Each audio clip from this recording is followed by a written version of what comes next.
28 अप्रैल 2025 को आदिवासी संगठनों ने विभिन्न मांगों को लेकर नंदुरबार कलेक्ट्रेट के सामने आदिवासियों का विरोध मार्च निकाला। इस बात से नाराज होकर कि वह मार्च में गए थे और ग्राम पंचायत भ्रष्टाचार की जांच कर रही थी। धड़गांव तालुका में ग्राम पंचायत जुगनी के सरपंच राजे थाव पवार ने तेनबा या शिवा वाल्वी पर लाठियों और चाकू से हमला किया और उन्हें जान से मारने की धमकी दी। 115, 351, 352 के तहत मामला दर्ज किया। तेंबा शिवा वाल्वी उम्र 62 वर्ष, जोगानी डुगलीपाड़ा तालुका धड़गांव द्वारा दी गई शिकायत के अनुसार 23 अप्रैल 2025 को गांव के ग्रामीणों ने ग्राम पंचायत की जांच के लिए कलेक्टर कार्यालय नंदुरबार तक मार्ग किया था। इसलिए कलेक्टर नंदुरबार ने जांच का आदेश दिया है। साथ ही समूह विकास अधिकारी पंचायत समिति धड़गांव ने ग्राम पंचायत जुगनी के सरपंच और ग्राम सेवक द्वारा लगाए गए भ्रष्टाचार की आरोपी की जांच के आदेश दिए हैं। अपने गुस्से को देखते हुए 7 मई 2025 को जब वादी सुरसिंह ओजमा पवार जुगनी के घर के पास खड़ा था, तब राजे था या पवार वादी से कहने लगा कि तुम्हारे विरोध के कारण ही तुम्हारे ग्राम पंचायत के काम में जांच शुरू कर दी गई है।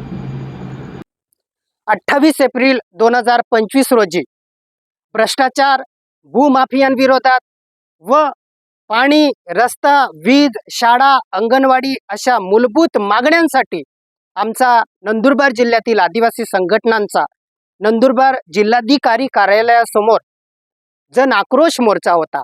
या जन आक्रोश मोर्चामध्ये जिल्ह्यातील सर्वसामान्य जनता सामील झाली होती। या मोर्चामध्ये सहभागी झालेल्या एका आमच्या मोर्चेकरी बांधवाला, आदिवासी बांधवाला जुगनी येथील गुंड प्रवृत्तीच्या सरपंचांनी मारहाण केलेली आहे। या सरपंचाचा आम्ही बिरसा फायटर संघटनेतर्फे जाहीर निषेध व्यक्त करतो। या गुंड प्रवृत्तीच्या सरपंचाच्या विरोधामध्ये मसावत पोलीस ठाण्यात फौजदारी गुन्हा दाखल करण्यात आलेला आहे। या गुंड सरपंचावरती पोलिसांनी कायदेशीर कडक कारवाई करावी, याला मोक्का लावला पाहिजे। अशा गुंड लोकांना, यांच्या गुंड प्रवृत्तीला, दादागिरीला पोलिसांनी ठेचून काढलं पाहिजे। या गुंड लोकांना जिल्ह्याबाहेर हाकलून दिलं पाहिजे। या गुंड सरपंचाचा आम्ही सर्व आदिवासी संघटना मिळून जाहीर निंदा करतो, जाहीर निषेध व्यक्त करतो।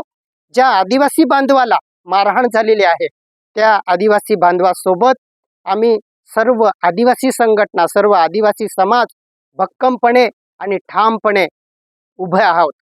जोपर्यंत या भ्रष्ट सरपंचावरती कायदेशीर कडक कारवाई होत नाही तोपर्यंत आम्ही गप्प बसणार नाही। अरे, या सरपंचाला आम्ही सांगू इच्छितो की तुला लाज वाटायला पाहिजे। एवढ्या म्हाताऱ्या माणसाला तू मारहाण करत आहे, तू भ्रष्टाचार केलेला आहे म्हणून अशी मारहाण करत आहे। अशा पद्धतीने या तक्रारदारांची, मोर्चेकरांची जी मागणी आहे त्याला दाबण्याचा तुम्ही प्रयत्न करत आहे।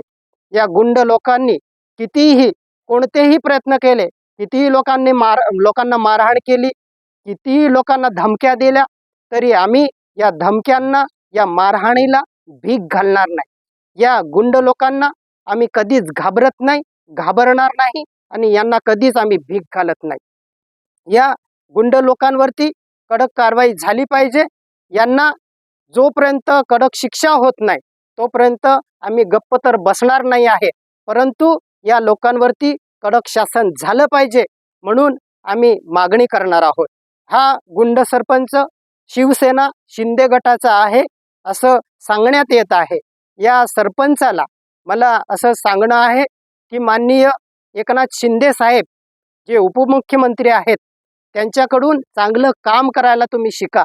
अशा पद्धतीने मारहाण करून तुम्हाला काहीच मिळणार नाही आहे। आमचा लढा हा सत्याचा आहे, संविधानिक मार्गाने आहे, म्हणून आम्ही हा लढा लढत राहू। तुम्ही कितीही लोकांना मारहाण केली, कितीही लोकांना धमक्या दिल्या, तरी आम्ही तुमच्या धमक्यांना घाबरणार नाही।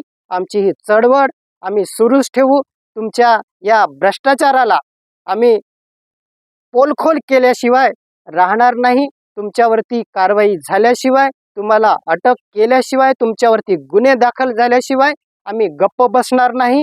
म्हणून या सगळ्या गुंड प्रवृत्तीच्या लोकांना आम्ही जाहीर आवाहन करतो की आम्ही संविधानिक मार्गाने लढत आहोत, म्हणून आमच्या मागण्या तुम्ही दडपण्याचा कदापि प्रयत्न करू नका.